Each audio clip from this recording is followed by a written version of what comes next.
बिस्मिल्लाहिर्रहमानिर्रहीम यानी शुरू करता हूँ उस खुदा का नाम लेकर जो बड़ा मेहरबान है, निहायत रहम वाला है। परंतु मुसलमान धर्म के भाई बहनों को तो पता ही नहीं कि वो रहमान खुदा कौन है, बड़ा मेहरबान अल्लाह कौन है। पूरा मुस्लिम समाज शैतान की बंदगी कर रहा है, काल की बंदगी कर रहा है। तो मुसलमानों को तो पता ही नहीं कि बड़ा रहमान अल्लाह कौन है। और वैसे भी मुसलमान भाई तो अपने सदग्रंथों को ढंग से ना पढ़ पाने के कारण, ना समझ पाने के कारण उलेमाओं ने, मुल्लाओं ने, काजियों ने पूरे मुस्लिम समाज में एक ही भ्रमणा फैला रखी है कि अल्लाह निराकार है, अल्लाह दिखाई नहीं देता, अल्लाह बेचून है, अल्लाह धरती पे नहीं आता, अल्लाह कभी इंसान रूप में नहीं आता। फिर वो अल्लाह कहाँ हुआ जो ना दिखाई दे, ना कभी धरती पे आता है, ना जिसका कोई आकार है, ना रंग है, ना रूप है। तो फिर ये कौन कह रहा है कि वो अल्लाह है? फिर ये कैसे साबित करोगे कि वो अल्लाह है? इसलिए पूरा मुसलमान समाज जिसे वर्तमान में अपना अल्लाह मान के, खुदा मान के बंदगी कर रहा है, वो असल में शैतान है। शैतान जिसने 1400 साल पहले जिब्राइल फरिश्ते के माध्यम से हज़रत मोहम्मद के ऊपर कुरान शरीफ नाजिल की थी। तो मुसलमान भाइयों को तो पता ही नहीं अल्लाह कौन है। अल्लाह की जानकारी भी अब दी जाएगी आपको। अल्लाह की जानकारी स्वयं अल्लाह कबीर ने दरवेश रूप में, संत रूप में, सतगुरु रामपाल जी के रूप में प्रकट होकर स्वयं ही दी है, क्योंकि अल्लाह की जानकारी अल्लाह के सिवा कोई दूसरा सृष्टि में नहीं दे सकता। तो उसी अल्लाह के नाम से शुरू करते हैं, उसके जयकारे के नाम से आज का वीडियो। बिस्मिल्लाहिर्रहमानिर्रहीम। परमपिता परमेश्वर, सारी सृष्टि के रचनहार, कुल मालिक, असंख्य ब्रह्मांडों के स्वामी, जगत गुरु, तीनों लोकों में प्रवेश करके सबका भरण पोषण करने वाले राजाधिराज, आत्माधार, नाथों के नाथ, देवों के देव, महादेव, सर्वेश्वर, महेश्वर, मृत्युंजय, अजरो अमर, आदि अनादि, सनातनी प्रभु, जगत पिता जगदीश्वर, श्री श्री 1008 की उपाधि के वास्तविक अधिकारी, अकाल मूर्त, सौद स्वरूपी राम वासुदेव, सर्वगतम ब्रह्म, परम पूज्य, प्रथम पूज्य, परम संत, परम पुरुष, परम धनी, परम दयालु, सत्य कबीर, हक्का कबीर, अल्लाहु कबीर, अल्लाहु अकबर, बाखबर, अल्लाह ताला, जगत के तारणहार, जगत के मुक्तिदाता, जगत के जगन्नाथ, हारे के सहारे, हिंदुओं के राम, मुसलमानों के अल्लाह, सिखों के वाहिगुरु, ईसाइयों के मसीह, दया के सागर दयानिधि, करुणा के सागर करुणानिधि, स्वयंभू परिभू, संकट मोचन, कष्ट हरण, मंगल करण, दुख भंजन, अविगत कबीर, निर्विकार निर्विषम परमात्मा, अलय अलेख सतगुरु, आदि अनादि सतगुरु, असली मर्यादा पुरुषोत्तम, असली राम, असली कृष्ण, असली घनश्याम, असली मुरारी, राजाओं के राजा, महाराजाओं के महाराजा, शहंशाहों के शहंशाह, सम्राटों के सम्राट, भगवानों के भगवान, अल्लाहों के अल्लाह, प्रभुओं के प्रभु, मसीहाओं के मसीह, सच्चे वाहिगुरु, बाबाओं के बाबा, पीरों के पीर, सेठों के सेठ, जगत सेठ, सावड़सा सेठ, सर्वगुण संपन्न, अनंत कोटि कलाओं के स्वामी, अनंत कोटि ब्रह्मांडों के नायक, योगियों में महायोगी, ध्यानियों में महाध्यानी, सिद्धों में परम सिद्ध, ज्ञानियों में तत्व ज्ञानी, ब्रह्म ज्ञानी, महाज्ञानी, परम ज्ञानी, सर्वश्रेष्ठ ज्ञानी, विज्ञानी, युवा कबीर, समरथ कबीर, असमवाद, अमित ओझा, सच्चे रहनुमा, करीम अल्लाह, सुभान अल्लाह, दुनिया के अंतिम पैगंबर, 8 सितंबर 1951 से गांव धनाना, जिला सोनीपत, हरियाणा, भारतवर्ष की पावन भूमि पे प्रकट रियल कल की भगवान श्री नारायण साकार हरि, श्री बाबा साहेब, नूर अनंत परमात्मा, सच्चे दरवेश, सच्चे मसीहा, संत शिरोमणि सतगुरु रामपाल जी परमेश्वर जी के चरण कमल में लाइव वीडियो देख रहे आप और हम सभी भाई बहनों का अनंत कोटि दंडवत प्रणाम।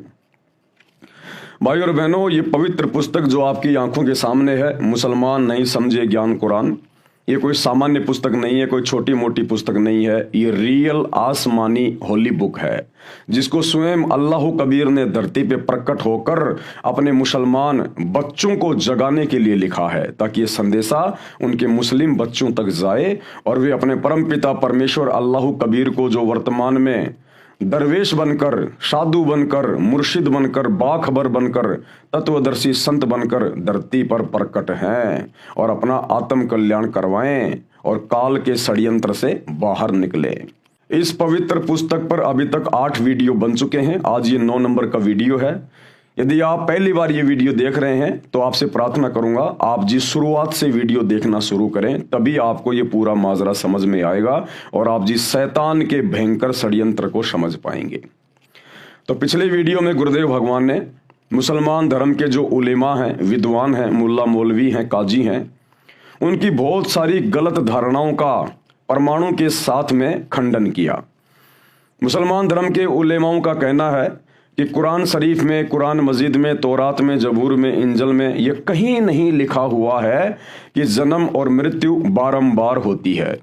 उन लोगों का मानना है कि सिर्फ एक बार ये जन्म मिला है और जितने भी हमारे मुसलमान धर्म के व्यक्ति हैं, हमारे नबी हजरत आदम से लेकर और जब तक वो कयामत का दिन नहीं आता है जो खरबों वर्ष बाद आएगा, तब तक जितने भी मुस्लिम हैं वो सब कब्रों में दफनाए जाएंगे और कयामत के दिन उनको कब्रों से बाहर निकाला जाएगा।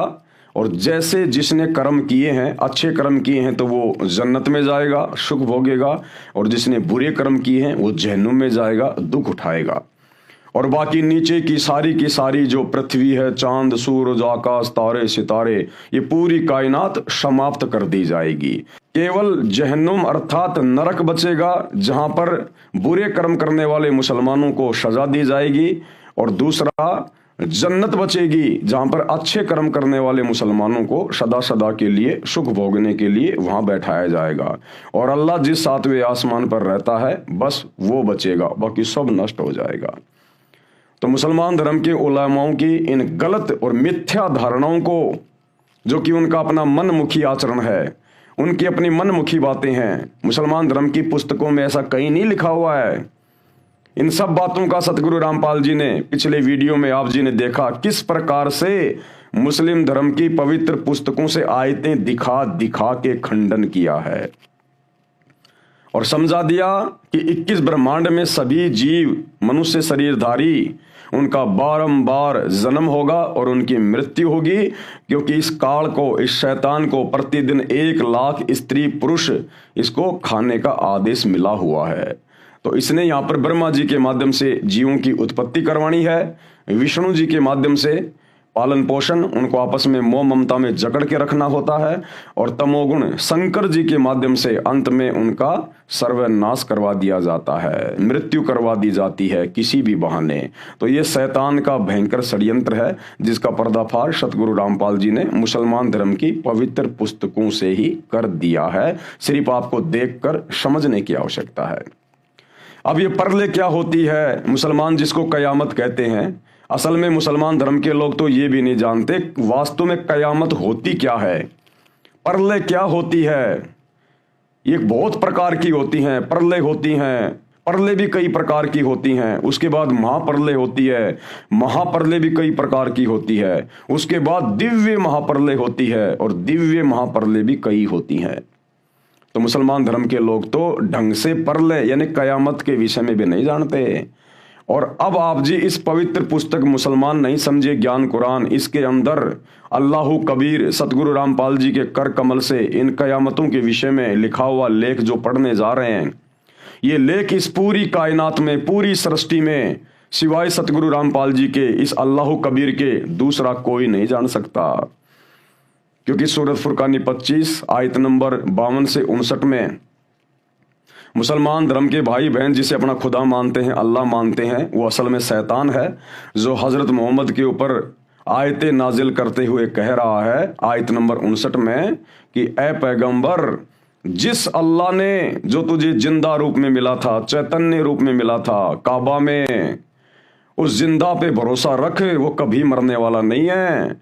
और जिस अल्लाह ने 6 दिन में पूरी कायनात को रचा, आसमान और जमीन के दरमियान जो भी कुछ था उसको बनाया, और 7वें दिन तख्त पे जा बैठा, उसकी जानकारी किसी बाखबर से जा पूछो। यानी उस सुप्रीम अल्लाह के बारे में मुसलमान धर्म के डुप्लीकेट अल्लाह इस शैतान को भी ज्ञान नहीं है, और कह दिया कि उसकी खबर तो किसी बाखबर से जा पूछो, किसी इल्म वाले से, जानने वाले से पूछो। तो भाई वो बाखबर, वो इल्म वाला अल्लाह कबीर स्वयं धरती पर सतगुरु रामपाल जी के रूप में प्रकट है। आप और हम सभी भटकी हुई आत्माओं को शैतान के षड्यंत्र से छुड़वाकर अपने सातवें आसमान सतलोक में ले जाने के लिए आया है। अब वे इस पुस्तक में लिख रहे हैं कि मुसलमान धर्म के लोग तो कयामत के विषय में भी नहीं जानते। कयामत होती क्या है? कयामत से ऊपर तो कई कयामत हैं जिनको परले कहा जाता है, महापरले, दिव्य महापरले। तो देखिए वो क्या होती हैं, किस प्रकार से होती हैं। पवित्र पुस्तक मुसलमान नहीं समझे ज्ञान कुरान, वीडियो नंबर 9। आप पढ़ें परले, महापरले तथा दिव्य महापरले की जानकारी। एक होती है परले, एक होती है महापरले और एक होती है दिव्य महापरले। जब ये दिव्य महापरले होती है उस समय ये तुम्हारा डुप्लीकेट खुदा, डुप्लीकेट अल्लाह, शैतान भी खुदा के द्वारा, सुप्रीम गॉड अल्लाह कबीर के द्वारा नष्ट कर दिया जाता है और इसके पूरे के पूरे ब्रह्मांड भी समाप्त कर दिए जाते हैं। फिर से वो परमात्मा रिकंस्ट्रक्शन करता है, फिर से नई सृष्टि इसको रच के देता है और फिर से उसी प्रकार जीव की उत्पत्तियां शुरू हो जाती है, नर और नारी करके। सबसे पहले गुरुदेव बता रहे हैं परले की जानकारी। परले का अर्थ होता है विनाश। ये दो प्रकार की होती है, आंशिक परले और दूसरी महापरले। एक होती है आंशिक परले, एक महापरले। अब ये आंशिक परले क्या है? देखो भाई और बहनों, हमने ज्यादा दिमाग पचाने की जरूरत नहीं है इसके अंदर, क्योंकि हमारी मुक्ति होगी। हमारे गुरुदेव भगवान ने, अल्लाह कबीर ने हमें जो भक्ति दे दी है, जो शत भक्ति मंत्र हमारे को दे दिए हैं, जो पांचों यज्ञ हमें दे दी हैं, जिससे शैतान से हमारा छुटकारा होगा और हम अपने अल्लाह कबीर परमेश्वर के पास में जाएंगे। लेकिन ये जानकारी इसलिए दी जा रही है कि इस काल ने, शैतान ने, डुप्लीकेट खुदा ने हर धर्म के अंदर अपने झूठे प्रचारक भेज रखे हैं। मुसलमान धर्म में जिनको मुल्ला मौलवी और काजी कहा जाता है, उलेमा कहा जाता है। हिंदू धर्म में जिनको संत, महंत, आचार्य, शंकराचार्य, महामंडलेश्वर कहा जाता है। ये सब के सब काल के एजेंट हैं, इस शैतान के एजेंट हैं और इनका केवल एक ही काम है कि इन भोली भाली अल्लाह कबीर की आत्माओं को धर्म और आदि अधूरी भक्ति के आधार से फंसा के रखना और काल का भोजन तैयार करवाना। तो परमेश्वर उन लोगों की जानकारी के लिए कि नालायकों, परले क्या होती है, महापरले क्या होती है, कब तुम्हारा डुप्लीकेट खुदा शैतान भी नष्ट होता है, ये सारी जानकारी यहां पृथ्वी पर किसी को नहीं है। तो कोई ये ना समझे कि सतगुरु रामपाल जी कोई ऐसे वैसे संत हैं, इनको जानकारी नहीं होगी। जो जानकारी सतगुरु रामपाल जी बताने जा रहे हैं, ये जानकारी तुम्हारे डुप्लीकेट खुदा शैतान को भी नहीं है, ब्रह्मा विष्णु महेश को भी नहीं है। ये जानकारी आंशिक परले ये दो प्रकार की होती है।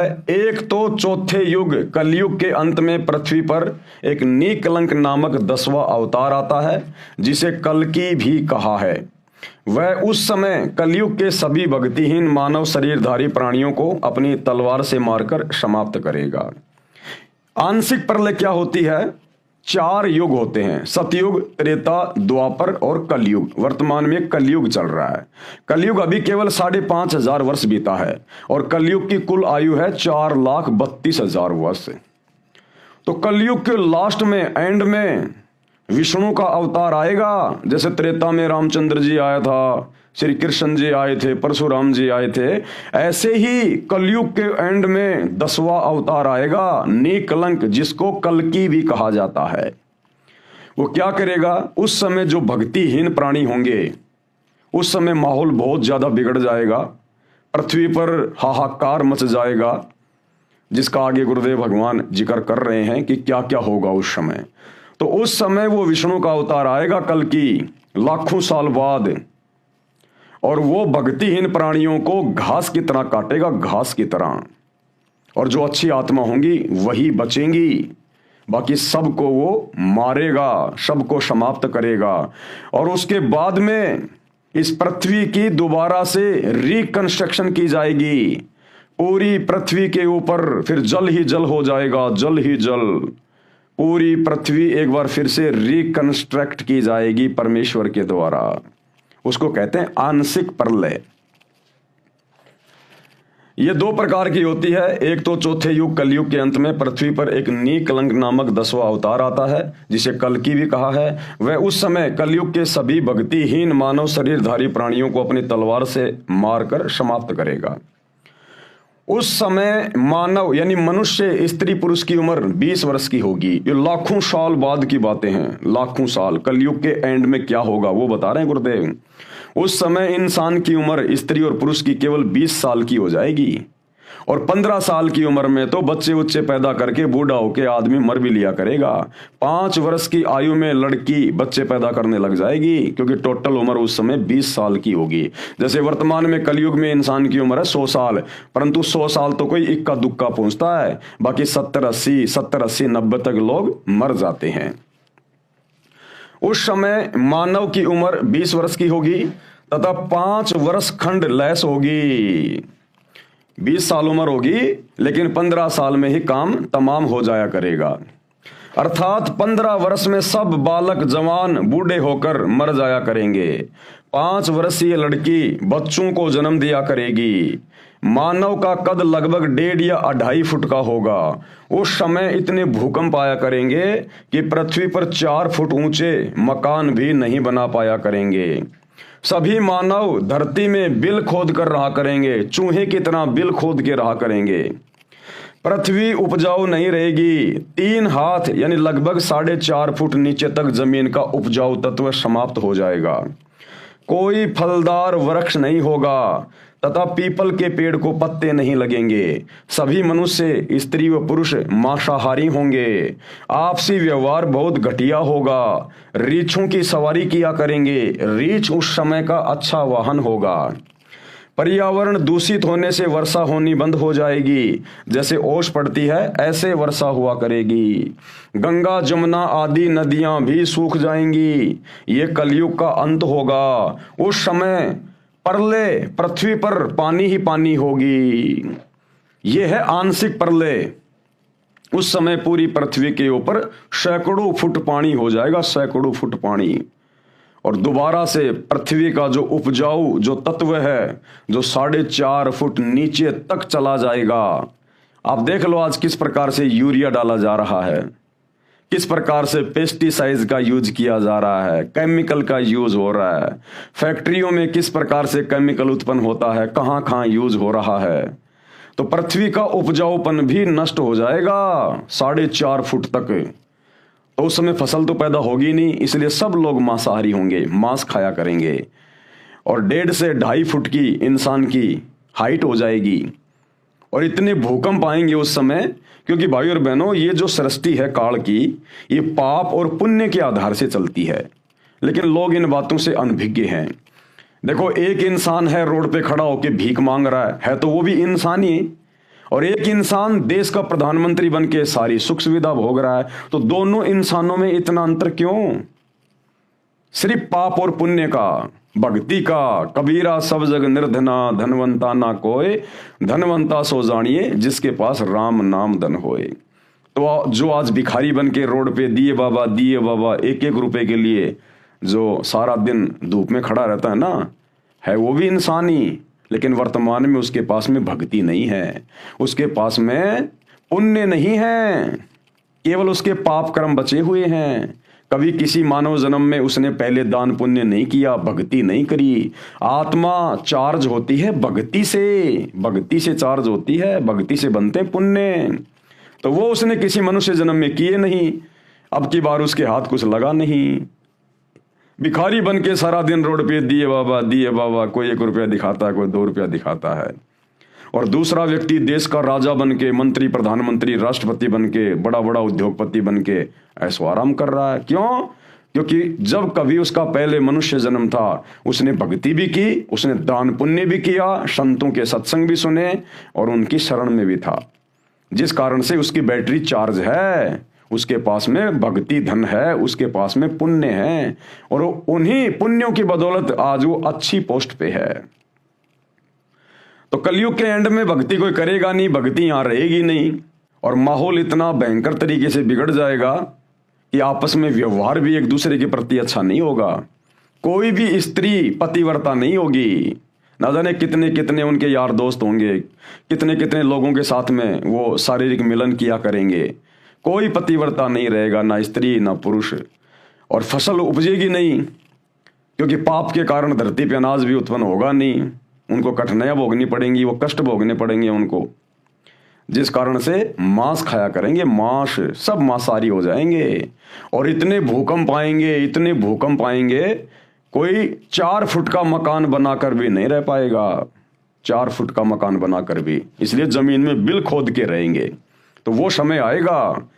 इसलिए ये परमात्मा अल्लाह कबीर सतगुरु रामपाल जी धरती पे आए हुए हैं कि ए आत्माओं, आने वाले समय में अगर तुम वर्तमान में पार नहीं हुए तो तुम्हें कैसे कैसे कष्ट भोगने पड़ेंगे, तुम्हें कैसी कैसी समस्याओं का सामना करना पड़ेगा, तुम्हारा जीना दूभर हो जाएगा, फिर तुम्हें कोई मौका नहीं मिलेगा भक्ति करने का उस समय। इसलिए मान जाओ, सुधर जाओ, सत्संग सुन लो, सबकी जेब में मोबाइल हैं, अपने अल्लाह कबीर परमपिता परमेश्वर की पहचान कर लो, शैतान के लोक से निकल चलो।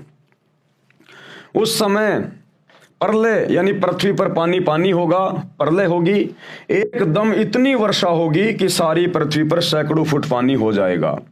अति ऊंचे स्थानों पर कुछ मानव शेष रहेंगे, यानी जो कुछ भी व्यक्ति बचेंगे ना, वो धार्मिक होंगे, वो निकलंक, वो कल्कि विष्णु का अवतार केवल उन्हीं को छोड़ेगा जो धार्मिक व्यक्ति होंगे, जिनके पास में थोड़ी बहुत भक्ति कमाई होगी।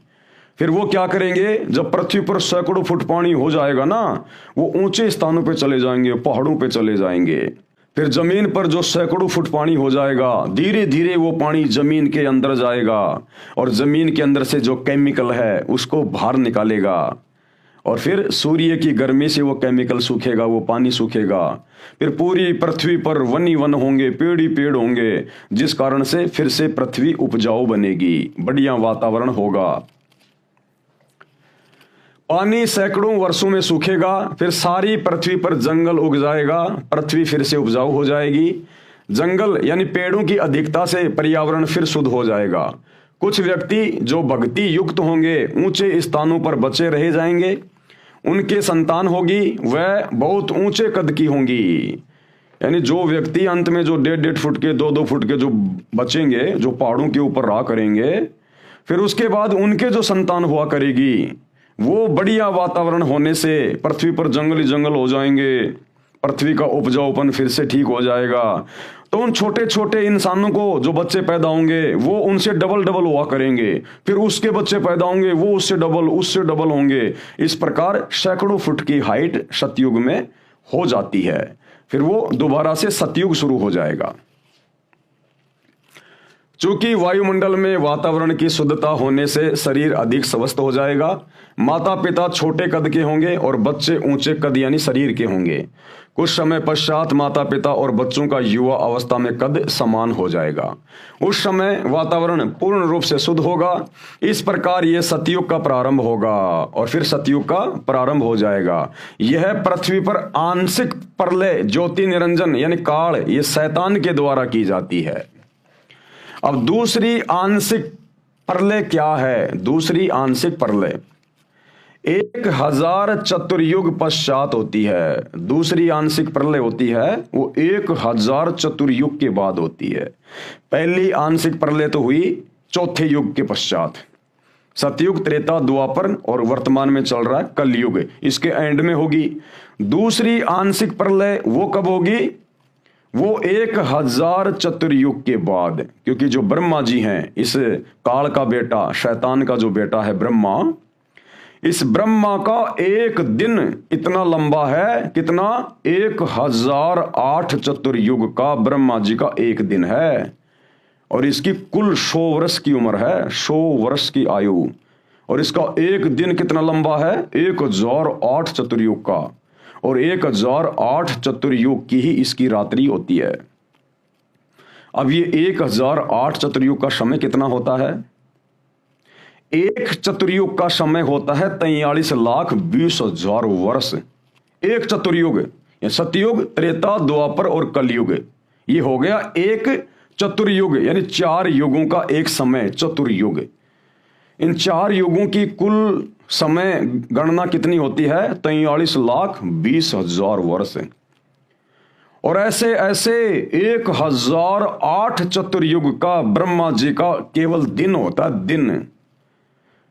तो जब ब्रह्मा जी का 1008 चतुर्युग का दिन समाप्त होगा, जब रात्रि लगेगी, तो उस समय ये दूसरी आंशिक प्रलय होगी। जब ब्रह्मा जी का दिन होगा और जब दिन समाप्त होगा, रात्रि लगेगी ब्रह्मा जी की, उस समय फिर ये दूसरी आंशिक प्रलय होती है। 1000 चतुर्युग पश्चात होती है, तब श्री ब्रह्मा जी का एक दिन समाप्त होता है। इतने ही चतुर्युग तक रात्रि होती है, यानी 1008 चतुर्युग तक वो प्रलय रहेगी। एक रात्रि तक प्रलय रहती है। वास्तव में श्री ब्रह्मा जी का एक दिन 1008 चतुर्युग होता है।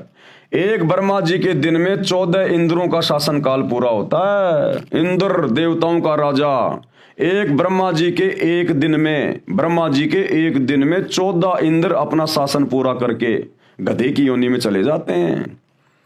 और एक इंद्र का शासन कितना होता है? 72 चतुर्युग। 72 चतुर्युग तक एक इंद्र शासन करता है, देवताओं के राजपथ पे रहता है 72 चतुर्युग तक। और एक चतुर्युग की आयु कितनी? 43,20,000 वर्ष। ऐसे ऐसे 72 चतुर्युग तक इंद्र शासन करता है। एक ब्रह्मा जी के दिन में 14 इंद्रों का शासन काल पूरा होता है। एक इंद्र का शासन काल 72 चौकड़ी युग होता है, 72 चतुर्युग। एक चौकड़ी यानी चतुर्युग में 4 युग होते हैं। सतयुग, सतयुग की कुल उम्र होती है 17,28,000 वर्ष का होता है। दूसरा त्रेता युग जो 12,96,000 वर्षों का होता है। तीसरा द्वापर युग जो 8,64,000 वर्षों का होता है। और चौथा कलयुग जो 4,32,000 वर्षों का होता है। चारों युगों के कुल 43,20,000 वर्ष हैं। गणना करने के लिए आसानी रहे इसलिए चतुर्युग से गणना की जाती है। ब्रह्मा का एक दिन 1008 चतुर्युग का होता है, इसको सीधा 1000 चतुर्युग गिनते हैं। जब ब्रह्मा का दिन समाप्त होता है, यानी 1000 चतुर्युग का समय जब समाप्त होता है, तो पृथ्वी, पाताल व स्वर्ग, इंद्र लोक के सभी प्राणी नाश को प्राप्त होते हैं, वो नष्ट हो जाते हैं। प्रलय में विनाश हुए प्राणी ब्रह्म अर्थात काल जो ब्रह्मलोक में रहता है, ये शैतान तथा व्यक्त रूप से किसी को दर्शन नहीं देता, जिसे अव्यक्त मान लिया गया है, निराकार मान लिया गया है, उस अव्यक्त ब्रह्म यानी काल के लोक में अचेत करके गुप्त डाल दिए जाते हैं। जब ब्रह्मा जी का एक दिन पूरा होता है, रात्रि शुरू होती है, तो ये दूसरी आंशिक जो प्रलय है वो आती है। और जब वो प्रलय आती है तो ये पाताल लोक, स्वर्ग लोक और ये देवताओं के राजा इंद्र का लोक, ये और ये पृथ्वी लोक, ये सब नष्ट हो जाएंगे। नष्ट होने का मतलब जीव नष्ट हो जाएंगे। और सभी जीवों को कहां रखा जाएगा? सभी जीवों को ये जो ब्रह्म है, जो काल है, शैतान जो किसी के सामने आता नहीं, प्रकट नहीं होता, गुप्त रहता है, अव्यक्त रहता है, सभी जीवों को उसके ब्रह्मलोक में रख दिया जाएगा। जिसे अव्यक्त मान लिया गया है, उस अव्यक्त ब्रह्म यानी काल के लोक में अचेत करके गुप्त डाल दिए जाते हैं। फिर 1000 चतुर्युग, वैसे तो वास्तव में 1008 चतुर्युग की होती है, लेकिन सीधे सीधे 1000 चतुर्युग से काउंटिंग की जा रही है। फिर 1000 चतुर्युग की ब्रह्मा की रात्रि समाप्त होने पर इन तीनों लोकों, पाताल लोक, पृथ्वी लोक, स्वर्ग लोक में उत्पत्ति क्रम प्रारंभ हो जाएगा। फिर से यहां पर जीवों की उत्पत्ति शुरू होती है। उस समय ब्रह्मा, विष्णु, शिव लोक के प्राणी और ब्रह्मलोक यानी महास्वर्ग के प्राणी बचे रहते हैं। यह दूसरी प्रकार की आंशिक प्रलय हुई। अब है महाप्रलय। महाप्रलय भी कई प्रकार की होती हैं, यह 3 प्रकार की होती है। अब भाइयों और बहनों, ये बातें इस पूरी कायनात में सतगुरु रामपाल जी के अलावा ना तो आज से पहले किसी ने बताई और ना आगे कोई बता पाएगा। ये स्वयं अल्लाह कबीर है जो सृष्टि को रचता है और इसको नष्ट करवाता है। इनके अलावा कोई नहीं जान सकता। महाप्रलय ये 3 प्रकार की होती है। प्रथम महाप्रलय क्या है? यह काल ज्योति निरंजन महाकल्प के अंत में करता है। महाकल्प क्या होता है? जब एक ब्रह्मा अपनी 100 साल की उम्र पूरी करके मर जाता है, उसको कहते हैं एक महाकल्प। यह काल ज्योति निरंजन अर्थात शैतान महाकल्प के अंत में करता है, यानी ब्रह्मा जी के मरने की बात करता है। जिस समय ब्रह्मा जी की मृत्यु होती है, ब्रह्मा जी की आयु, ब्रह्मा की रात्रि 1000 चतुर्युग की होती है तथा इतना ही दिन होता है। 30 दिन रात्रि का एक महीना, 12 महीनों का एक वर्ष और 100 वर्ष का एक ब्रह्मा का जीवन, यह एक महाकल्प कहलाता है। दूसरी महाप्रलय क्या है?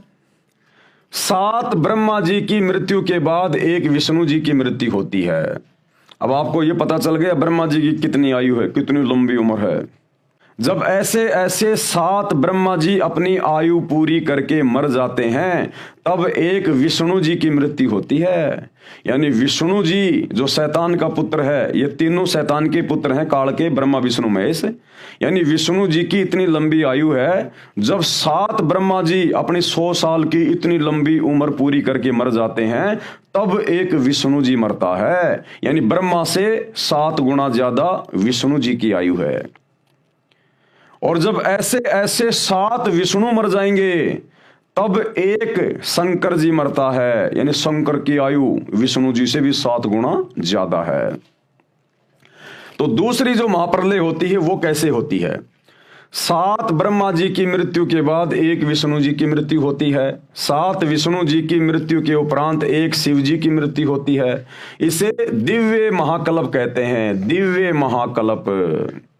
उसमें ब्रह्मा विष्णु शिव सहित इनके लोकों के प्राणी तथा स्वर्गलोक, पाताल लोक और मृत्युलोक आदि में अन्य रचना तथा उनके प्राणी नष्ट हो जाते हैं। उस समय केवल ब्रह्मलोक बसता है, जिसमें यह काल भगवान ज्योति निरंजन शैतान तथा दुर्गा 3 रूपों में, महाब्रह्मा रूप में, महासावित्री रूप में और महाविष्णु, महालक्ष्मी और महाशंकर, महादेवी, पार्वती के रूप में 3 लोक बनाकर रहता है। इसी ब्रह्मलोक में एक महास्वर्ग बना है, उसमें चौथी मुक्ति प्राप्त प्राणी रहते हैं, जैसे मार्कंडे, रूमी ऋषि जैसी आत्मा जो चौथी मुक्ति प्राप्त है, जिन्हें ब्रह्मलीन कहा जाता है। वे यहाँ के तीनों लोकों के साधकों की दिव्य दृष्टि की समता से बाहर होते हैं। स्वर्ग, मृत्यु व पाताल लोकों के ऋषि उन्हें देख नहीं पाते, इसलिए ब्रह्मलीन मान लेते हैं, परंतु वे ब्रह्मलोक में बने महास्वर्ग में चले जाते हैं। फिर दिव्य महाकल्प के आरंभ में काल, ये ज्योति निरंजन शैतान, ये भगवान ब्रह्मलोक से नीचे की सृष्टि फिर से रचता है। काल भगवान अपनी प्रकृति यानी माया आदि भवानी, जो इसकी पत्नी है ये दुर्गा, जिसको प्रकृति भी कहते हैं, माया भी कहते हैं, आदि भवानी भी कहते हैं, महासावित्री, महालक्ष्मी व महादेवी गौरी के साथ रति कर्म से यानी पति पत्नी मिलन से अपने 3 पुत्रों रजगुण ब्रह्मा, सतगुण विष्णु, तमगुण शिव को उत्पन्न करता है। ये काल भगवान उन्हें अपनी शक्ति से अचेत अवस्था में कर देता है। तीनों ब्रह्मा विष्णु महेश को अपनी पत्नी दुर्गा से पैदा करके उनको कोमा में रखता है। फिर तीनों को भिन्न भिन्न स्थानों पर, जैसे ब्रह्मा जी को कमल के फूल पर, विष्णु जी को समुद्र में शेषनाग की सैया पर और शिव जी को कैलाश पर्वत पर रखता है। तीनों को बारी बारी सचेत कर देता है। उन्हें प्रकृति दुर्गा के माध्यम से सागर मंथन का आदेश होता है। तब यह महामाया यानी मूल प्रकृति शेरावाली ये दुर्गा अपने 3 रूप बनाकर सागर में छुपा देती है। 3 लड़कियों यानी जवान देवियों को प्रकट करती है। तीनों बच्चे ब्रह्मा विष्णु शिव इन्हीं तीनों देवियों से विवाह करते हैं। अपने तीनों पुत्रों को 3 विभाग उत्पत्ति का कार्य ब्रह्मा जी को कि बेटा तू इन जीवों के अंदर रजोगुण के प्रभाव से संतान उत्पन्न करने की प्रेरणा कर। तो जो उत्पत्ति का, जो क्रिएशन का जो डिपार्टमेंट होता है वो ब्रह्मा जी को दे दिया जाता है। वह स्थिति यानी पालन पोषण का कार्य विष्णु जी को तथा संहार यानी मारने का कार्य शिव जी को देता है, जिससे ये काल ब्रह्म शैतान की सृष्टि फिर से शुरू हो जाती है, जिसका वर्णन पवित्र पुराणों में भी है, जैसे शिव महापुराण, ब्रह्म महापुराण, विष्णु महापुराण, महाभारत, सुख सागर, देवी भागवत महापुराण में विस्तृत वर्णन किया गया है। और गीता जी के 14वें अध्याय के श्लोक 3 से 5 में संक्षिप्त रूप से कहा गया है। अब तीसरी महाप्रलय क्या है? तीसरी महाप्रलय क्या है? एक ब्रह्मांड में 70,000 बार त्रिलोकीय शिव यानी काल के तमोगुण पुत्र की मृत्यु हो जाती है, तब एक ब्रह्मांड की प्रलय होती है। यानी ब्रह्मा जी से 7 गुना ज्यादा आयु विष्णु जी की, विष्णु जी से 7 गुना ज्यादा आयु शंकर जी की यानी शिव की। और जब ऐसे ऐसे 70,000 शिव जन्मते और मर लेते हैं, उसके बाद फिर ये तीसरी महाप्रलय होती है। तथा ब्रह्मलोक में तीनों स्थानों पर रहने वाला काल महाशिव अपना महाशिव वाला शरीर भी त्याग देता है। इस प्रकार यह एक ब्रह्मांड की प्रलय अर्थात तीसरी महाप्रलय हुई। तथा उस समय एक ब्रह्मलोकीय शिव यानी काल की मृत्यु हुई तथा 70,000 त्रिलोकीय शिव काल के पुत्र की मृत्यु हुई। अर्थात एक ब्रह्मांड में बने ब्रह्मलोक सहित सर्वलोकों के प्राणी विनाश में आते हैं। इस समय को परब्रह्म अर्थात अक्षर पुरुष का एक युग कहते हैं। इस प्रकार गीता अध्याय 8 श्लोक 16 का भावार्थ समझना चाहिए।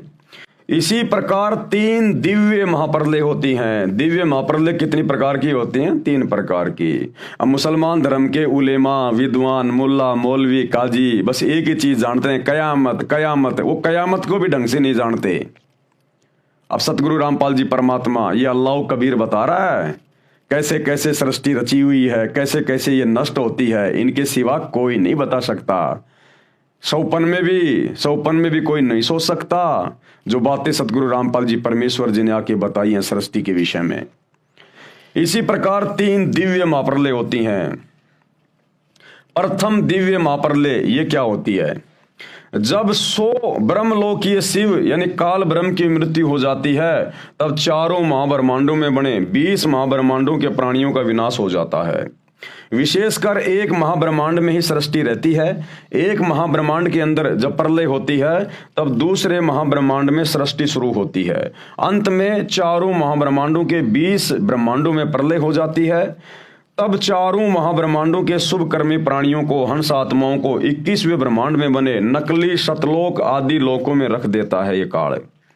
तथा उसी लोक में निर्मित अन्य 4 गुप्त स्थानों पर अन्य प्राणियों को अचेत करके डाल देता है। तथा तब उसी नकली सतलोक के प्राणियों को खाकर अपनी भूख मिटाता है। तथा जो प्रतिदिन खाए प्राणियों को उसी 21वें ब्रह्मांड में बने 4 गुप्त स्थानों में अचेत करके डालता रहता है। तथा वहां पर भी ज्योति निरंजन यानी एक शैतान अपने 3 रूप महाब्रह्मा, महाविष्णु तथा महाशिव धारण कर लेता है। तथा वहां पर बने शिव रूप में अपनी जन्म मृत्यु की लीला करता रहता है, जिसे समय निश्चित रखता है। तथा 100 बार मृत्यु को प्राप्त होता है। जिस प्रकार परब्रह्म के 100 युग का समय 21वें ब्रह्मांड में पूरा हो जाता है। तत्पश्चात चारों महाब्रह्मांडों के अंदर सृष्टि रचना का कार्य प्रारंभ करता है। जिस एक सृष्टि में 100 ब्रह्मलोकीय शिव यानी काल की आयु अर्थात परब्रह्म के 100 युग तक सृष्टि रहती है। तथा इतना ही समय प्रलय रहती है अर्थात परब्रह्म के 200 युग, क्योंकि परब्रह्म के एक युग में एक ब्रह्मलोकीय शिव अर्थात काल की मृत्यु होती है। उसमें एक दिव्य महाप्रलय जो काल द्वारा की जाती है उसका कर्म पूरा होता है। ये काल अर्थात ब्रह्म प्रथम अव्यक्त कहलाता है। गीता अध्याय 7 श्लोक 24 और 25 में दूसरा अव्यक्त परब्रह्म तथा इसे भी परे तीसरा सनातन अव्यक्त जो पूर्ण ब्रह्म है। गीता अध्याय 8 श्लोक 20 का भाव समझें। अब भाई और बहनों ये बातें दिमाग के ऊपर से निकलेंगी क्योंकि ये बहुत ही गूढ़ ज्ञान है। इस ज्ञान को समझना इतना आसान नहीं है। इस ज्ञान को तो आप जब सतगुरु रामपाल जी की शरण में आ जाओगे और 8-10 साल तक उनके सत्संग सुनोगे ध्यान से, सृष्टि रचना को कई बार समझोगे ध्यान से, तब कहीं जाकर ये बातें थोड़ी थोड़ी हमारे जहन में आएंगी। तो यहां पर ये सारी बातें महाप्रलय की, दिव्य महाप्रलय की, आंशिक प्रलय की, गुरुदेव भगवान केवल मुसलमान धर्म के उन प्रवक्ताओं को, उलेमाओं को, उनको समझाने की दृष्टि से लिख रहे हैं कि तुम तो खाली प्रलय प्रलय प्रलय प्रलय, इससे ज्यादा तुम्हें कुछ नहीं पता। जब इस ज्ञान के अंदर जाओगे तो तुम्हारे दिमाग के तोते उड़ जाएंगे, तोते। शैतान का इतना भयंकर षड्यंत्र है। दूसरी दिव्य महाप्रलय क्या होती है? इस दिव्य महाप्रलय में ये शैतान भी नष्ट हो जाता है। इस उपरोक्त महाप्रलय के 5 बार हो जाने के पश्चात द्वितीय दिव्य महाप्रलय होती है। दूसरी दिव्य महाप्रलय परब्रह्म अविगत पुरुष अक्षर पुरुष करता है। उसमें काल ब्रह्म अर्थात ये क्षर पुरुष, ये शैतान सहित सर्व 21 ब्रह्मांडों का विनाश हो जाता है, जिसमें 3 लोक, स्वर्गलोक, मृत्युलोक, पाताल लोक, ब्रह्मा विष्णु शिव व काल ज्योति निरंजन ओकार निरंजन जिसको शैतान भी कहते हैं, तथा इनके लोकों ब्रह्मलोक अर्थात सर्व अन्य 21 ब्रह्मांडों के प्राणी नष्ट हो जाते हैं। यानी मुसलमान जिसे अपना खुदा मान रहे हैं, अल्लाह मान रहे हैं, वो शैतान और उसके सारे लोक नष्ट कर दिए जाते हैं और पर ब्रह्म के लोक में सभी जीवात्माओं को रख दिया जाता है। विशेष 7 त्रिलोकीय ब्रह्मा की मृत्यु के बाद एक त्रिलोकीय विष्णु की मृत्यु होती है, यानी 7 ब्रह्मा जी के बाद में एक विष्णु जी की मृत्यु होती है, तथा 7 विष्णु की मृत्यु के बाद एक शिव की मृत्यु होती है। 70,000 शिव की मृत्यु के बाद एक ब्रह्मलोकीय शिव अर्थात काल ब्रह्म की मृत्यु पर ब्रह्म के एक युग के बाद होती है। ऐसे 1000 युग का परब्रह्म यानी अक्षर पुरुष का एक दिन तथा इतनी ही रात्रि होती है। अक्षर पुरुष की रात्रि का समय शुरू होने पर प्रकृति दुर्गा सहित काल ज्योति निरंजन अर्थात परब्रह्म तथा इसके 21 ब्रह्मांडों के प्राणी नष्ट हो जाते हैं, तथा परब्रह्म यानी दूसरा अव्यक्त वो अक्षर पुरुष का 1000 युग का दिन समाप्त होता है। इतनी ही रात्रि व्यतीत होने के उपरांत ब्रह्म को यानी शैतान को फिर पूर्ण ब्रह्म ये कबीर परमात्मा प्रकट करता है। गीता अध्याय 8 श्लोक 17 का भाव ऐसे समझें, परंतु ब्रह्मांडों व महाब्रह्मांडों व इनमें बने लोकों की सीमा यानी गोलाकार दीवार समझो समाप्त नहीं होती। फिर इतने ही समय के बाद ये काल तथा माया प्रकृति देवी को पूर्ण ब्रह्म कौन कबीर परमात्मा अल्लाह कबीर अपने द्वारा पूर्व निर्धारित सृष्टि कर्म के आधार पर पुनः उत्पन्न करता है, तथा सभी प्राणी जो काल के कैदी यानी बंदी हैं उनके कर्म आधार पर शरीरों में सृष्टि कर्म नियम से रचता है तथा लगता है कि परब्रह्म रच रहा है। यहां पर गीता अध्याय 15 का श्लोक 17 याद रखना चाहिए, जिसमें कहा है कि उत्तम प्रभु तो कोई और ही है, उत्तम पुरुष तु अन्य परमात्मा इति उदाहरत है। यानी उत्तम परमात्मा सर्वश्रेष्ठ परमात्मा तो कोई और ही है और वो है अल्लाह कबीर, जो वास्तव में अविनाशी परमेश्वर है, कभी नहीं मरता, वो अकाल है, जो तीनों लोकों में प्रवेश करके सबका धारण पोषण करता है। तथा गीता अध्याय 18 के श्लोक 61 में कहा है कि अंतर्यामी परमेश्वर सभी प्राणियों को यंत्र यानी मशीन के सदृश से कर्म आधार पर घुमाता है तथा प्रत्येक प्राणी के हृदय में स्थित है। गीता के पाठकों को फिर भ्रम होगा कि गीता अध्याय 15 के श्लोक 15 में काल ब्रह्म यानी शैतान कहता है कि मैं सभी प्राणियों के हृदय में स्थित हूं तथा सर्व ज्ञान अपोहन व वेदों को प्रदान करने वाला हूं। हृदय कमल में काल भगवान महापार्वती दुर्गा सहित महाशिव रूप में रहता है तथा पूर्ण परमात्मा भी जीव आत्मा के साथ अभेद रूप से रहता है, जैसे वायु रहती है गंध के साथ, दोनों का अभेद संबंध है परंतु कुछ गुणों का अंतर है। गीता अध्याय 2 के श्लोक 17 से 21 में भी विस्तृत विवरण है। इस प्रकार पूर्ण ब्रह्म भी प्रत्येक प्राणी के हृदय में जीव आत्मा के साथ रहता है, जैसे सूर्य दूर स्थान पर होते हुए भी उसकी उष्णता व प्रकाश का प्रभाव प्रत्येक प्राणी से अभेद है तथा जीवात्मा का स्थान भी हृदय में ही है। एक विशेष बात और है, एक महाब्रह्मांड का विनाश परब्रह्म के 100 युग के उपरांत होता है। इतने ही वर्षों तक एक महाब्रह्मांड में प्रलय रहती है। काल अर्थात ब्रह्म ज्योति निरंजन को तो ऐसा जानो जैसे गर्मियों के मौसम में राजस्थान हरियाणा आदि क्षेत्रों में वायु का एक स्तंभ जैसा मिट्टी युक्त वायु आसमान में बहुत ऊंचे तक दिखाई देता है तथा चक्कर लगाता हुआ चलता है, जो अस्थायी होता है, परंतु गंध तो वायु के साथ अभेद रूप में है। इसी प्रकार जीवात्मा तथा परमात्मा का सूक्ष्म संबंध समझें। ऐसे ही सभी प्रलय तथा महाप्रलय के कर्म को पूर्ण परमात्मा सत्य पुरुष कबीर देव अल्लाह कबीर से ही होना निश्चित समझें। 1000 युग जो परब्रह्म की रात्रि है उसके समाप्त होने पर काल ये ज्योति निरंजन शैतान की सृष्टि फिर से सत्य पुरुष कबीर देव अल्लाह कबीर की शब्द शक्ति से बनाए समय के विधान अनुसार प्रारंभ होती है। अक्षर पुरुष यानी परब्रह्म पूर्ण ब्रह्म सत्य पुरुष के आदेश से काल यानी ज्योति निरंजन शैतान व माया यानी ये दुर्गा और इन सभी प्राणियों सहित काल के 21 ब्रह्मांड में भेज देता है तथा पूर्ण ब्रह्म के बनाए विधान अनुसार सर्व ब्रह्मांडों में अन्य रचना प्रभु कबीर जी की कृपा से हो जाती है। माया यानी प्रकृति तथा काल ज्योति निरंजन के सूक्ष्म शरीर पर नूरी शरीर भी पूर्ण परमात्मा ही रचता है तथा शेष उत्पत्ति ब्रह्म अपनी पत्नी दुर्गा प्रकृति के सहयोग से करता है।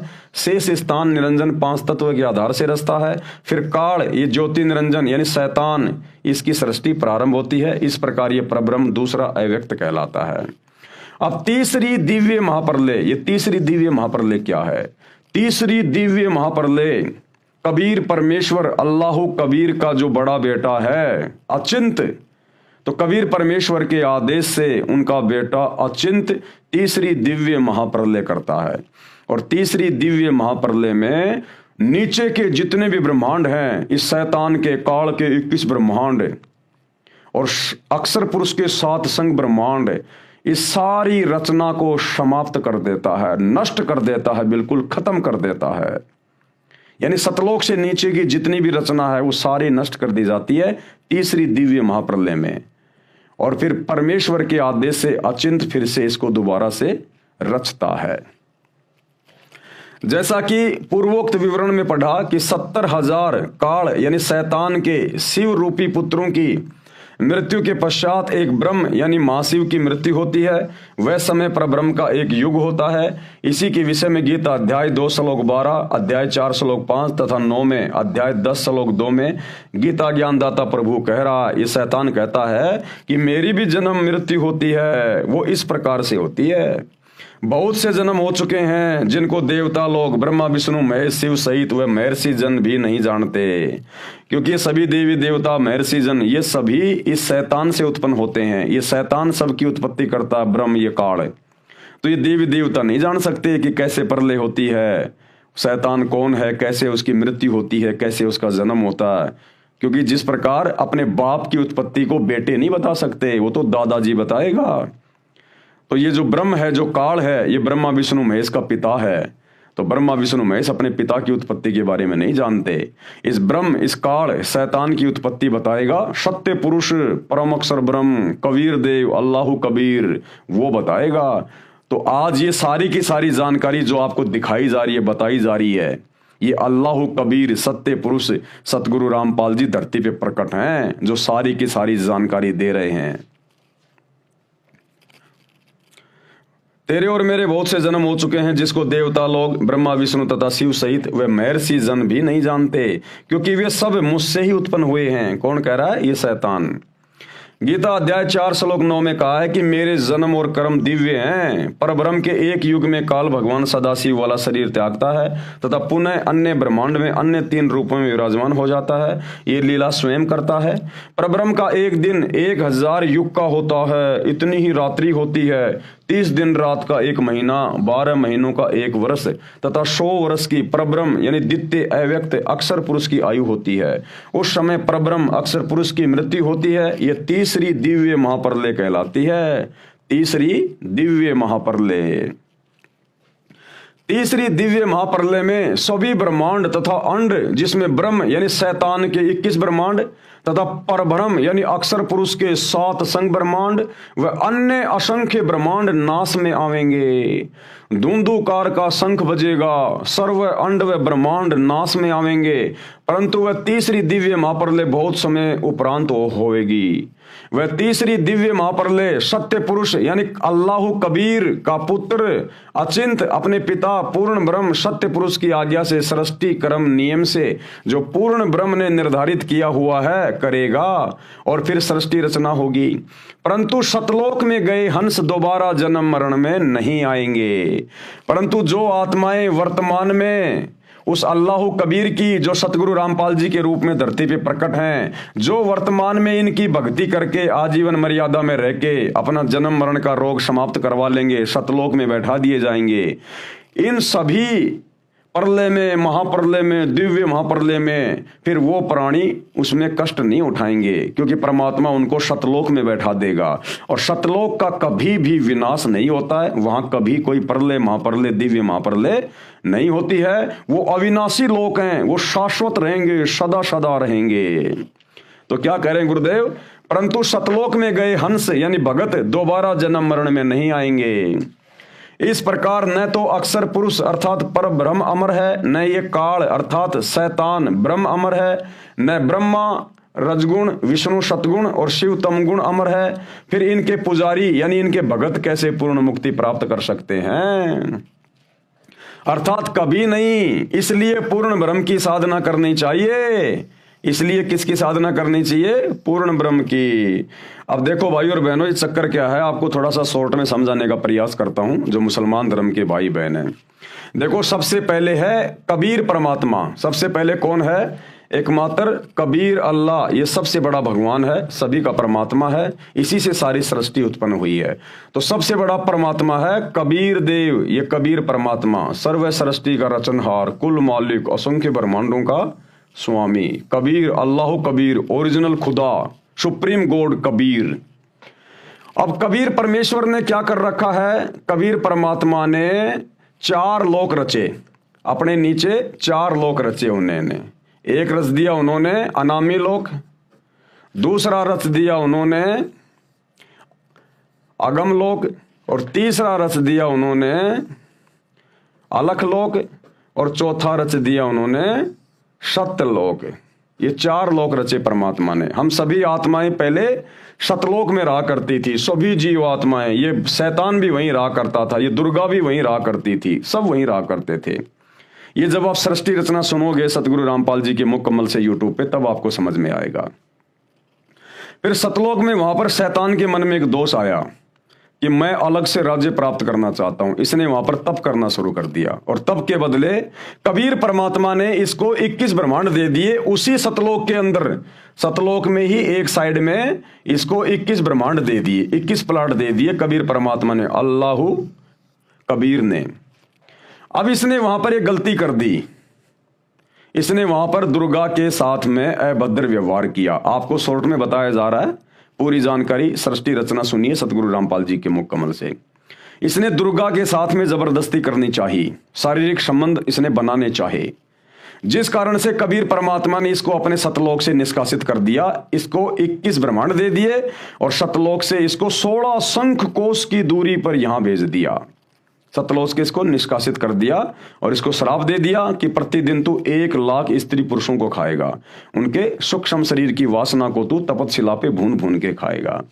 तो क्या हुआ भाई और बहनों, इस काल को परमात्मा ने इसके 21 ब्रह्मांड सहित और सतलोक से 16 संकोश की दूरी पे भेज दिया। 16 संकोश की दूरी पे, 16 संकोश की दूरी पे इसको शैतान कहते हैं। इसको बाद में इसका नाम शैतान पड़ गया। काल भी यही है, ब्रह्म भी यही है, यानी इसको सतलोक से परमात्मा ने निष्कासित कर दिया और इसको 21 ब्रह्मांड दे दिए, पूरे के पूरे 21 ब्रह्मांड इसके विमान की तरह वहां से चल के परमात्मा की शब्द शक्ति से और यहां आ गए।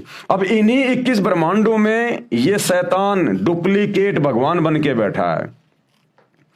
इसको मुसलमान अपना अल्लाह समझ रहे हैं, हिंदू अपना भगवान समझ रहे हैं, और ये शैतान अपने 21 ब्रह्मांड से बाहर की जानकारी किसी को नहीं होने देता, क्योंकि जीव समझ ही नहीं पाते जानकारी सारी की सारी, क्योंकि ये सबका राजा बन के बैठा हुआ है। ये शैतान, ये ब्रह्म ज्योति निरंजन भी इसी को कहते हैं, क्षर पुरुष भी इसी को कहते हैं। अब इसने क्या किया, इसने अपनी पत्नी दुर्गा के साथ में शारीरिक संबंध बना के इसने 3 बेटे उत्पन्न किए। सबसे पहला बेटा ब्रह्मा, दूसरा बेटा विष्णु, और तीसरा बेटा ये आपका शंकर जी। 3 बेटे उत्पन्न किए इसने। अब इसको तो श्राप लग गया कि तू प्रतिदिन 1 लाख स्त्री पुरुष खाएगा, और इसको वहां से निष्कासित कर दिया। अब ये क्या करे, अपने भोजन की व्यवस्था कैसे करे ये, और इसने दुर्गा को कह दिया, दुर्गा आज के बाद मैं कभी किसी के सामने नहीं आऊंगा, मैं अपने 21वें ब्रह्मांड में रहूंगा। 21वें ब्रह्मांड में यहां पर इसने एक अपने लिए अपनी जगह बना रखी है, यहां रहता है ये 21वें ब्रह्मांड में, और तू मेरी सारी व्यवस्था करेगी, नीचे की सृष्टि मेरे आदेश से तू चलाएगी, तू संभालेगी। और 3 पुत्र इसने पैदा कर दिए दुर्गा के साथ में संभोग करके, ब्रह्मा विष्णु महेश। सृष्टि रचना में आप पढ़ेंगे कैसे उनको सचेत किया, कैसे उनकी शादियां हुई, कैसे ब्रह्मा जी को वेद मिले, सारी जानकारी। अब भाइयों और बहनों, पूरा का पूरा जो सिस्टम है ये ब्रह्मा विष्णु महेश के माध्यम से चल रहा है। यहां पर ब्रह्मा विष्णु महेश के माध्यम से पूरा सिस्टम चल रहा है। अब इसको जो 21 ब्रह्मांड दिए गए हैं सत्य पुरुष के द्वारा, कबीर परमात्मा के द्वारा, 21 ब्रह्मांड को इसने 5 भागों में डिवाइड कर रखा है। 5 भागों में 5 ब्रह्मांडों का इसने समूह बना रखा है, और केवल एक ब्रह्मांड में यह सृष्टि की उत्पत्ति करवाता है, बाकी 4 ब्रह्मांड इसके खाली पड़े रहते हैं। तो एक ब्रह्मांड में इसने सृष्टि को चलाया हुआ है जिसमें आप और हम सभी लोग फंसे हुए हैं, और इस एक ब्रह्मांड का राजा बना दिया अपने तीनों बेटों को, ब्रह्मा विष्णु और महेश को। ब्रह्मा विष्णु महेश को इसने राजा बना रखा है, और अपनी जानकारी हम जीवों को नहीं होने देता। बाकी हम शिव जीव हैं, हिंदू मुस्लिम सिख ईसाई जितने भी हैं, गधे कुत्ते सुअर, हम यहाँ जीव हैं। ये अपनी जानकारी यहाँ किसी को नहीं होने देता। अपने तीनों बेटों के माध्यम से, ब्रह्मा विष्णु महेश के माध्यम से ये अपने भोजन की व्यवस्था करवाता है। ब्रह्मा के माध्यम से रजोगुण के द्वारा बच्चे उत्पन्न करवाता है, विष्णु के द्वारा एक दूसरे में मोह ममता बनी रहती है, और शंकर जी किसी न किसी बहाने लड़ाई में, झगड़े में, बीमारी में, एक्सीडेंट में मार मार के उनको अपने बाप के पास में भेजता रहता है, यहाँ 21वें ब्रह्मांड में तपतशिला पर। इन तीनों को भी नहीं पता बेचारों को कि हमारा बाप ये शैतान है, ये काल है, क्योंकि शैतान ने, काल ने उस दुर्गा को कह दिया कि मेरी जानकारी किसी को मत देना, वरना मेरे से बुरा कोई नहीं होगा। तो दुर्गा भी डरती हुई ये जानकारी इनको नहीं बताती।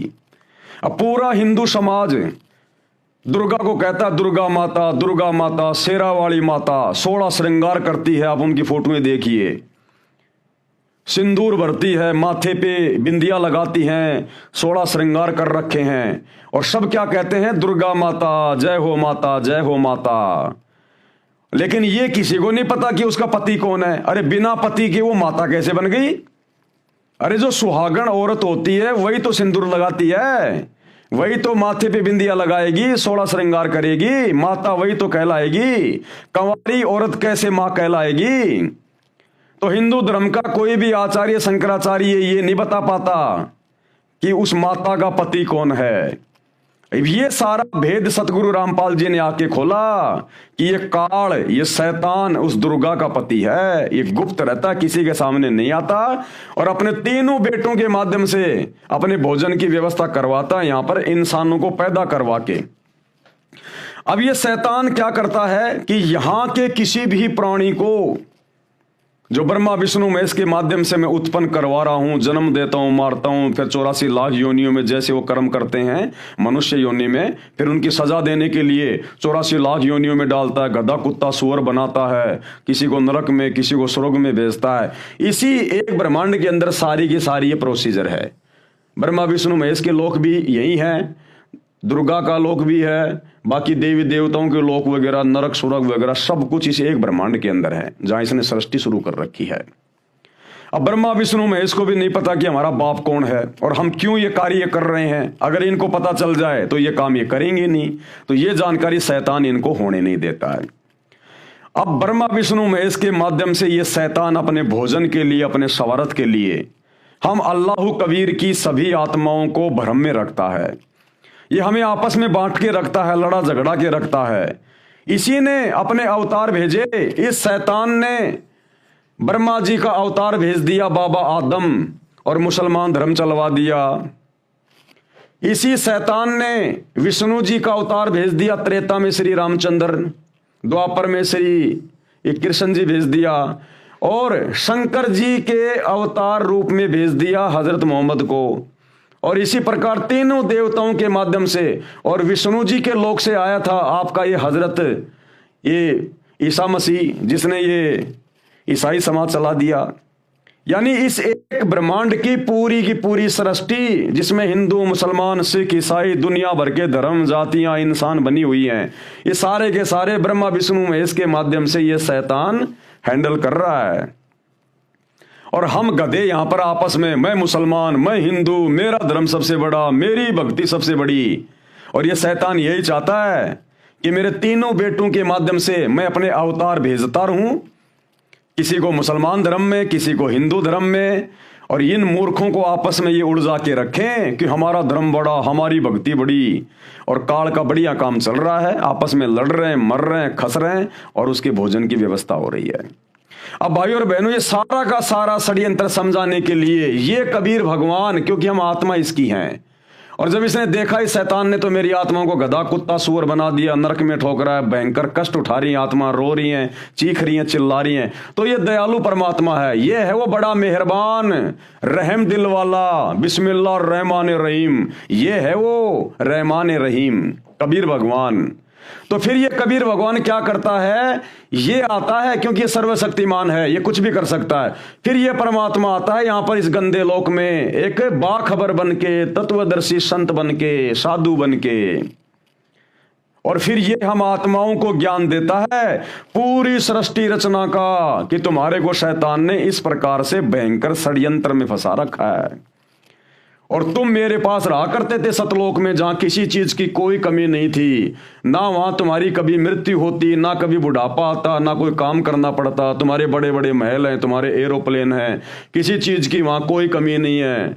और तुम इस शैतान के चक्कर में आ गए, शैतान तुम्हारे को बैला फुसला के दुर्गा के माध्यम से यहां ले आया, और अब तुम वापस चलो, मैं तुम्हें ज्ञान देने के लिए आया हूं संत रूप में, दरवेश रूप में। ये शैतान किसी के सामने नहीं आता, ये अव्यक्त रहता है, गुप्त रूप में रहता है यहां पर, ये साकार है, इंसान के जैसा है, लेकिन इसने पूरा का पूरा सिस्टम अपने तीनों बेटे ब्रह्मा विष्णु महेश के माध्यम से शुरू करवा रखा है। ये किसी के सामने नहीं आता, जिस कारण से मुसलमान भाई इसको कहते हैं कि भगवान दिखाई नहीं देता, भगवान निराकार है। मुसलमान कह देते हैं हमारा अल्लाह दिखाई नहीं देता, अल्लाह निराकार है। अरे तुम्हारा अल्लाह यहां बैठा है, ये शैतान, ये काल, ये है तुम्हारा अल्लाह, तुम्हारा भगवान, तुम्हारा गॉड, ये है।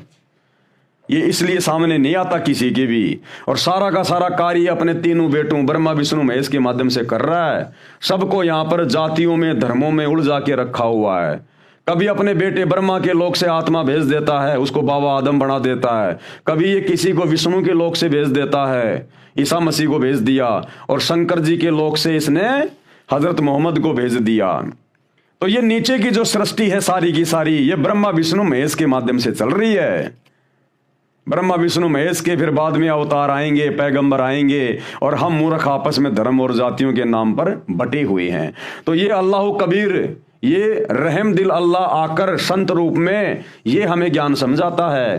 लेकिन हम मूर्ख इतने ज्यादा अज्ञान में रंग चुके होते हैं, हम कह देते नहीं नहीं अल्लाह धरती पे आता ही नहीं, अल्लाह तो निराकार है, अल्लाह दिखाई नहीं देता, अल्लाह तो बेचैन है, और हम इनके ज्ञान को नहीं समझते, और जोर जबरदस्ती भाई ये करता नहीं है।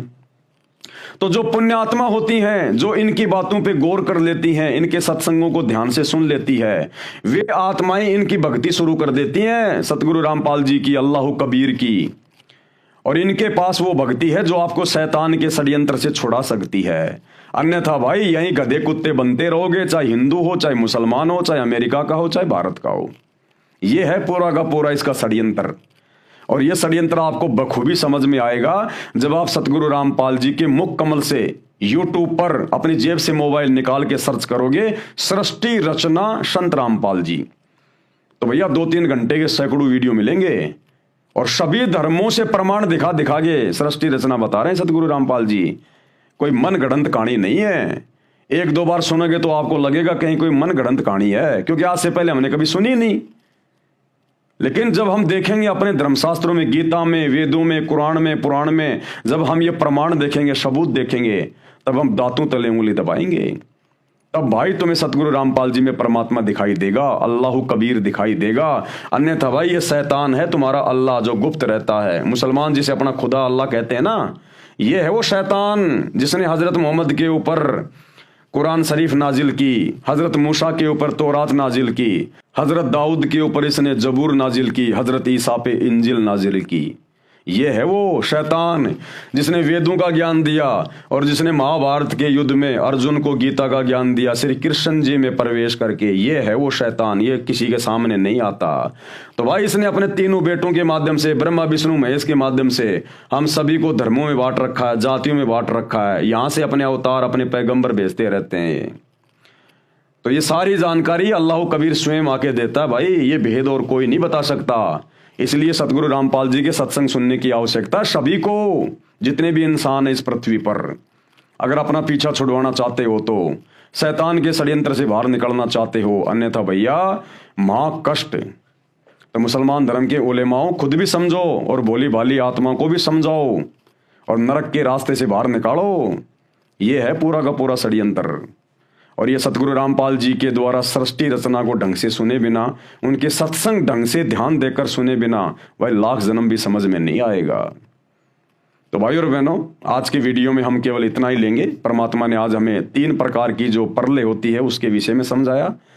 और कल रात्रि 8 बजे सभी भाई बहन फिर से लाइव जुड़िए, क्योंकि कल रात्रि का जो वीडियो होगा वो भी बहुत ज़्यादा इम्पोर्टेंट होगा। ये थोड़ा सा वीडियो शेष है, हम इसको थोड़ा सा और कर लेते हैं इसको पूरा। जिसकी उपासना से जीव सतलोक अमरलोक में चला जाता है, यानी वो कबीर परमात्मा आता है फिर संत रूप में धरती पर, जो आज सतगुरु रामपाल जी के रूप में आए हुए हैं। तो इनकी उपासना से यानी भक्ति से ये जीव सतलोक यानी अमरलोक में चला जाता है।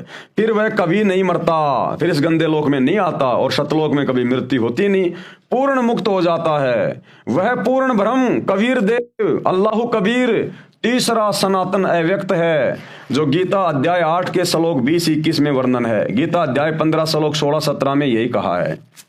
श्लोक 16, इस लोक में 2 पुरुष, एक क्षर पुरुष यानी ये काल शैतान ज्योति निरंजन, तथा दूसरा अक्षर पुरुष यानी परब्रह्म, तथा इनके लोकों के सब प्राणी नाशवान है, ये सब मरते हैं। आपने देखा ना तीसरी दिव्य महाप्रलय में अक्षर पुरुष भी, ये शैतान भी, इसके लोक भी सब नष्ट हो जाते हैं। आत्मा सबकी अमर है। फिर गीता अध्याय 15 ही के श्लोक 17 में कहा है कि वास्तव में पुरुषोत्तम यानी श्रेष्ठ परमात्मा तो उपरोक्त क्षर पुरुष यानी शैतान तथा अक्षर पुरुष से अन्य है। जो परमात्मा कहलाता है, जो रहमान कहलाता है, बड़ा मेहरबान कहलाता है, वो है वो कबीर भगवान, जो वर्तमान में सतगुरु रामपाल जी के रूप में आए हुए हैं। जो तीनों लोकों में प्रवेश करके सबका धारण पोषण करता है, वह वास्तव में अविनाशी है।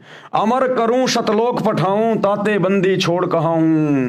क्या कहता वो अल्लाह कबीर कि अमर करूं, इस काल के शैतान के षड्यंत्र से तुम्हें बाहर निकाल के भक्ति देके अमर कर दूंगा, शतलोक में बैठा दूंगा। अमर करूं शतलोक बैठाऊं, ताते बंदी छोड़ कहाऊं। इसलिए इसको बंदी छोड़ कहा जाता सूक्ष्म वेद में, 5वें वेद में, कबीर सागर में। बंदी छोड़ का मतलब जो हमें काल के बंधनों से, कर्म बंधनों से छुड़वा दे, अपनी भक्ति दे के जन्म और मरण के बंधनों से छुड़वा दे, उसको कहते हैं बंदी छोड़। 84 लाख योनियों के बंधन से छुड़वा दे, उसको कहते हैं बंदी छोड़, यानी बंधनों से छुड़वाने वाला।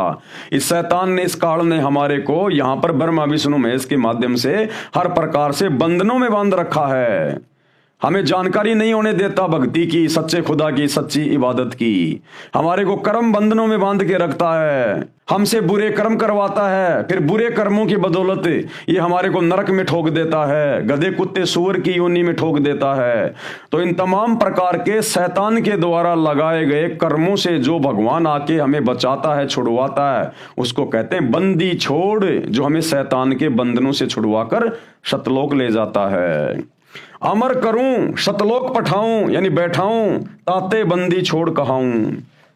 उसी पूर्ण परमात्मा अविनाशी परमेश्वर का प्रमाण गीता जी के अध्याय 2 के श्लोक 17 में, अध्याय 3 के श्लोक 14-15 में, अध्याय 7 के श्लोक 13 और 19 व 29 में, अध्याय 8 के श्लोक 3, 4, 8, 9, 10, 20, 21, 22 में, अध्याय 13 श्लोक 12 से 17 तथा 22 से 24, 27 से 28, 30, 31 व 34 तथा अध्याय 4 श्लोक 31-32, अध्याय 5 श्लोक 14, 15, 16, 19, 20, 24, 26 में, अध्याय 6 श्लोक 7 तथा 19, 20, 25 से 27 में तथा अध्याय 18 श्लोक 46, 61, 62 तथा 66 में भी विशेष रूप से प्रमाण दिया गया है। अब ये इतने प्रमाण, इतनी जानकारियां कौन दे सकता है? ये हिंदू धर्म के ठेकेदार चारों शंकराचार्य एक एक वेद को लेके बैठे हुए हैं। आज तक बताया इन्होंने कभी ये ज्ञान इस प्रकार से खुल के? इनको तो शैतान के विषय में भी जानकारी नहीं है। ब्रह्मा विष्णु महेश को ये अजरो अमर बता रहे हैं, यहाँ तो शैतान ब्रह्मा विष्णु महेश का बाप भी मरता है और असंख्य बार मर लिया। तो काहे के शंकराचार्य हैं जिनको वेदों का भी ढंग से ज्ञान नहीं है। विशेष रूप से प्रमाण दिया गया है कि उस पूर्ण परमात्मा की शरण में, कौन सा पूर्ण परमात्मा? अल्लाह कबीर, जो वर्तमान में संत रूप में धरती पे प्रकट है। उस पूर्ण परमात्मा की शरण में जाकर जीव फिर कभी जन्म मरण में नहीं आता, शतलोक चला जाता है। अमर करूं शतलोक पठाऊं, ताते बंदी छोड़ कहाऊं। विशेष काल का जाल समझने के लिए ये विवरण ध्यान रखें कि त्रिलोक में यानी तीनों लोकों में एक शिव जी है जो इस काल का बेटा है, शैतान का बेटा है, यानी ब्रह्मा विष्णु महेश तीनों शैतान के बेटे हैं। जो 7 त्रिलोकीय विष्णु जी की मृत्यु तथा 49 त्रिलोकीय ब्रह्मा जी की मृत्यु के उपरांत मृत्यु को प्राप्त होता है। ऐसे ही काल भगवान एक ब्रह्मांड में बने ब्रह्मलोक में महाशिव रूप में रहता है। परमेश्वर द्वारा बनाए समय के विधान अनुसार सृष्टि का समय बनाए रखने के लिए ये ब्रह्मलोक वाला महाशिव काल भी मृत्यु को प्राप्त होता है। जब त्रिलोकीय 70,000 ब्रह्म काल के पुत्र शिव मृत्यु को प्राप्त हो जाते हैं, तब एक ब्रह्मलोकीय शिव यानी ब्रह्म ये शैतान पूर्ण परमात्मा द्वारा बनाए समय के विधान अनुसार परवश हुआ मरता है तथा जन्मता है। यह ब्रह्मलोकीय शिव यानी ब्रह्म, इसको काल भी कहते हैं। इसकी मृत्यु का समय परब्रह्म अक्षर पुरुष का एक युग होता है। इसलिए गीता जी के अध्याय 2 के श्लोक 12, गीता अध्याय 4 श्लोक 5, अध्याय 10 श्लोक 2 में कहा है कि मेरे तथा तेरे बहुत जन्म हो चुके हैं, कि अर्जुन तेरे और मेरे बहुत जन्म हो चुके हैं। कौन कह रहा है? ये शैतान, ये ब्रह्म श्री कृष्ण जी में प्रवेश करके, मैं जानता हूं तू नहीं जानता, मेरे जन्म अलौकिक अर्थात अद्भुत होते हैं। अद्भुत उदाहरण आदरणीय गरीबदास साहिब जी सन 1717 संवत 1774 में श्री बलराम जी के घर पर माता रानी जी के गर्भ से जन्म लेकर 61 वर्ष तक शरीर में गांव छुड़ानी जिला झज्जर में रहे तथा सन 1778 विक्रम में संवत 1835 में शरीर त्याग गए। आज भी उनकी स्मृति में एक यादगार बनी है जहां पर शरीर को जमीन में सादर दबाया गया था। 6 महीने के उपरांत वैसा ही शरीर धारण करके आदरणीय गरीबदास साहेब जी 35 वर्ष तक अपने पूर्व शरीर के शिष्य भूमड़ सैनी जी के पास शहर सहारनपुर उत्तर प्रदेश में रहकर शरीर त्याग गए। वहां पर हिंदू तथा मुसलमान दोनों उनके शिष्य हुए। वहां भी आज उनकी स्मृति में यादगार बनी है। स्थान है सहारनपुर शहर में चिलकाना रोड से कलसिया रोड निकलता है। कलसिया रोड पर आधा किलोमीटर चलकर बाईं तरफ ये अद्वितीय पवित्र यादगार विद्यमान है तथा उस पर एक शिलालेख भी लिखा है जो प्रत्येक साक्षी है। उसी के साथ में बाबा लालदास जी का भी बाड़ा बना हुआ है। तो भाइयों बहनों, कल हम शुरू करेंगे दूसरा अध्याय। हमारा एक अध्याय इस पवित्र पुस्तक मुसलमान नहीं समझे ज्ञान कुरान, इसके ऊपर पूरा हो चुका है। कल हमारा दूसरा अध्याय शुरू होगा और दूसरा अध्याय क्या है? अल्लाह पृथ्वी पर आता है या नहीं आता है। अल्लाह वो परमेश्वर अल्लाहु कबीर पृथ्वी पर आता है या नहीं आता है।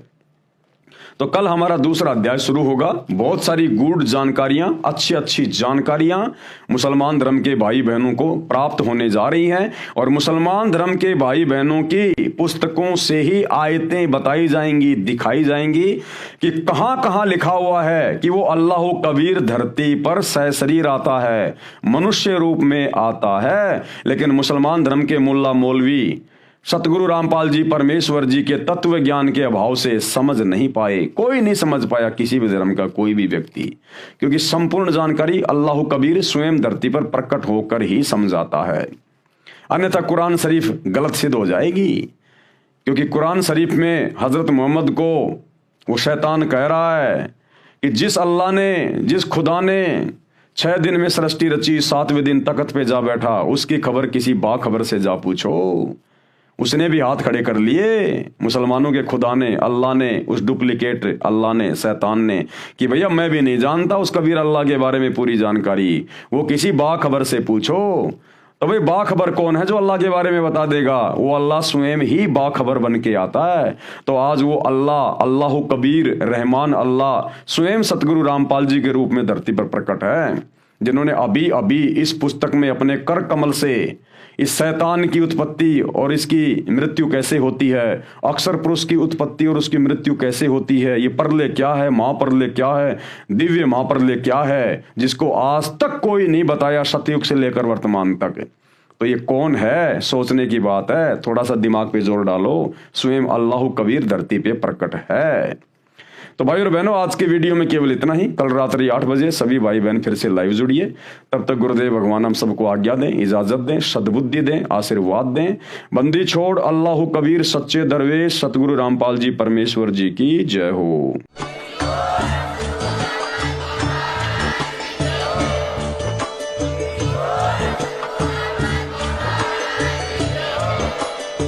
भाई जो गुरु वचन पे डट के कट गे फंद 84 के, कट गे फंद 84 के, कट गे फंद 84 के।